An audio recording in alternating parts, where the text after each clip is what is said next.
Сәлем қыздар, бүгін сіздермен өте оңай пирогтың рецептісімен бөлісемін, және бұл пирогқа ешқандай жұмыртқа қосылмайды. Барлық керекті заттардың барлығын описание бөліміне жазып кететін боламын.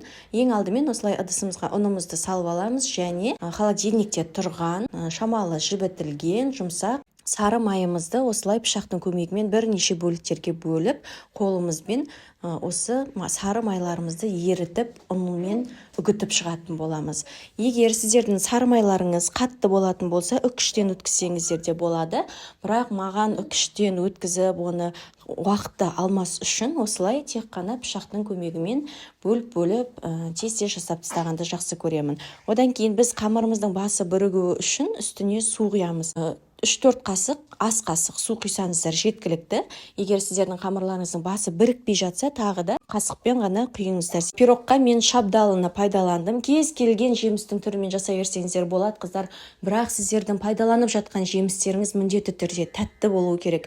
Шабдалымен, алмамен, алмұртпен, кез келген түрімен қолдансаңыздар болады.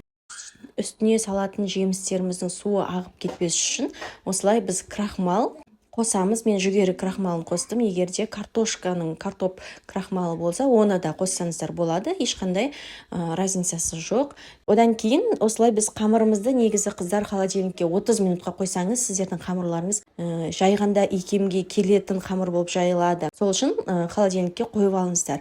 Ал егерде мен секілді асығыс болсаңыздар, ол кезде осылай тез-тез жасай салсаңыздар да болады. Және мысалы 2 ас қасық крахмал қоссаңыз, 2 ас қасық қант қосасыз. Осылайша барлығын қамырымызға жайып шығамыз. Қыздар, қарап тұрсаңыздар, мен қамырдың тек ортасына ғана жайдым, және екі шетінде менде 5 сантиметрде осылай қамырлардың жиегі қалды. Осылай біз қантымыздың үстіне барлық жемістерімізді орналастырып шығамыз. Одан кейін қамырларымыздың барлығын бастарын біріктіріп, бір-біріне жақындатып, осылай пирогымызды жинап шығатын боламыз. Видеода көріп тұрғандарыңыздай өте оңай жиналады. Жасап көріңіздер. Және біз пешімізді алдын ала қыздырып қоямыз. 180 градуста 40 минутқа пісіріп аламыз. Мына жерде менде шабдалының сырты алынбағандықтан осылай қара болып тұр. Егер сіздер сыртын ашып тастап пайдалансаңыздар да болады.